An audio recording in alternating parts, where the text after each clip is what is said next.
Muy buenas tardes. El día de hoy voy a realizar el análisis de los dispositivos textuales discursivos sobre Solo vine a hablar por teléfono de Gabriel García Márquez y de Mr. Taylor del autor Augusto Monterroso.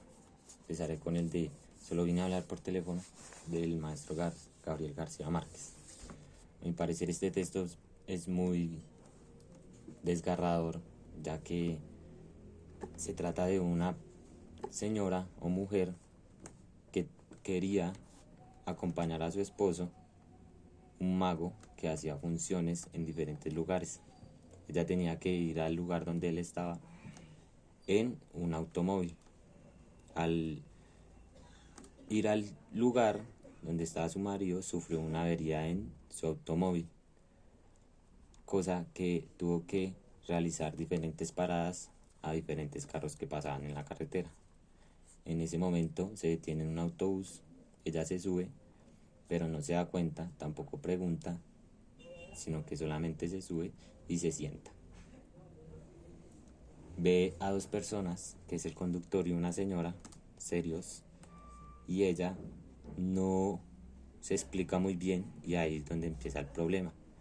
Cosa que ella solo se sienta, le ponen una manta y no se hace explicar, sino que empieza diciendo: yo quiero hablar por teléfono. Empezando, estuvo mal, ya que ahí se hubiera hecho entender lo que le estaba pasando y lo que quería hacer. Entonces, al ver que el bus o el autobús estaba lleno de mujeres con la misma manta que le dieron y ellas estaban durmiendo, no se hace entender ahí, así que la llevan al lugar de destino del autobús. Diferentes acciones, diferentes secuencias pasan ahí y en un momento ella se da cuenta que está en un manicomio, cosa que tampoco se hace entender, sino que solo dice: solo vine a hablar por teléfono. Solo decía estas cosas.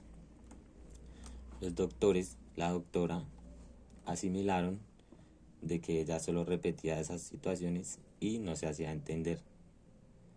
Ahí, a mi punto de vista, estaba el error, porque ella no expresaba sus emociones, sino que decía la misma frase. En ese momento, obviamente, todos la tratan de loca porque hace una acción y responde: solo vine a hablar por teléfono. Le pasan unas situaciones y ella solo dice: solo vine a hablar por teléfono. En sí no se hace entender y no expresa sus sentimientos o lo que quiere hacer, a quién quiere llamar y para qué lo quiere llamar. Entonces, acciones diferentes de las enfermeras hacen que ella se vuelva o tome una actitud reprimida y responda lo mismo: solo vine a hablar por teléfono. Hasta el director del manicomio le pregunta, pero ella no se expresa, no se hace entender, sino que solo dice: solo vine a hablar por teléfono. A mi parecer ese es el error, o ese fue el error que ella cometió, porque nunca expresó lo que quería hacer, sino que solo decía la misma frase. Y también quería cigarrillos, fumaba cigarrillo.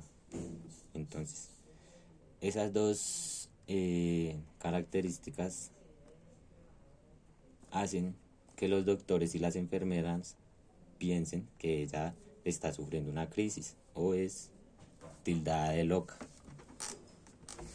Al fin y al cabo, se da cuenta o se acostumbra a ese lugar y dice lo mismo, siempre dice lo mismo: solo vine a hablar por teléfono.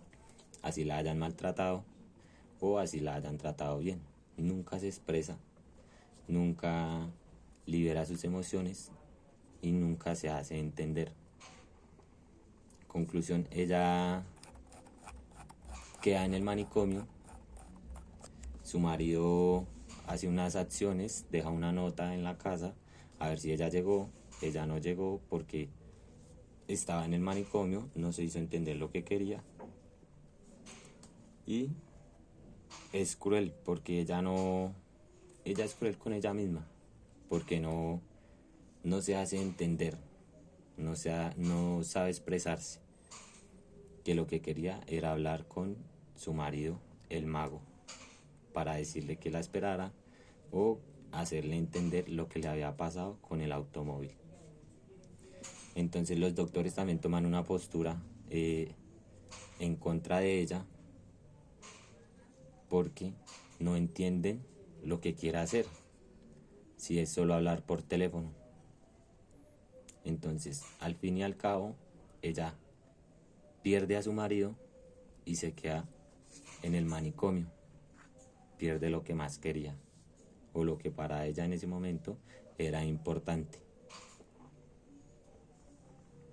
El otro dispositivo de Mr. Taylor, del autor Augusto Monterroso, me parece desgarrador, ya que habla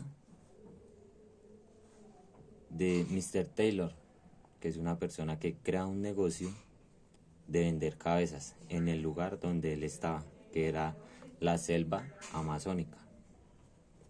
El negocio se trataba de cortar cabezas y vendérsela a los diferentes postores, a los que querían tal objeto.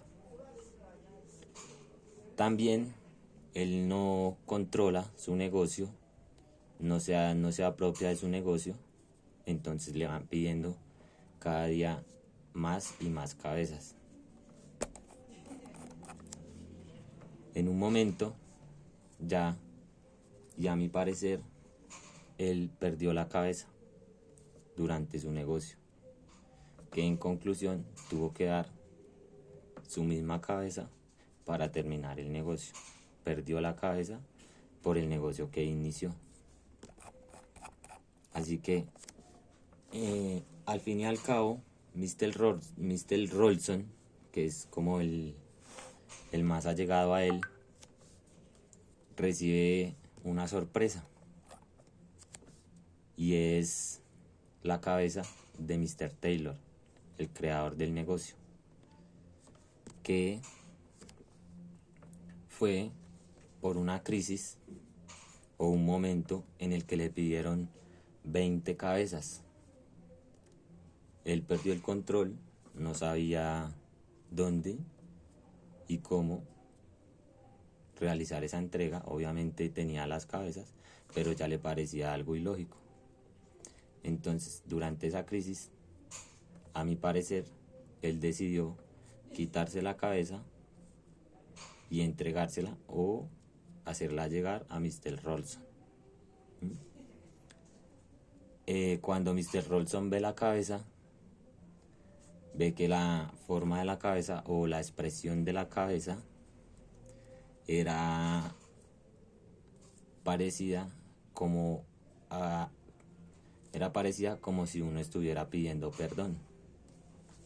Eso, a mi parecer, ahí está la conclusión. Pide perdón porque ya no puede vender las cabezas, así que en su momento de crisis y angustia decide quitarse la cabeza y entregársela a Mr. Rolson. En conclusión, los dos dispositivos tienen similitudes, ya que los dos personajes perdieron lo que más querían. Por un lado, ella perdió a su marido o con la persona con la que estaba, y por otro lado, Mr. Taylor perdió la cabeza por el negocio que había creado. Los dos perdieron.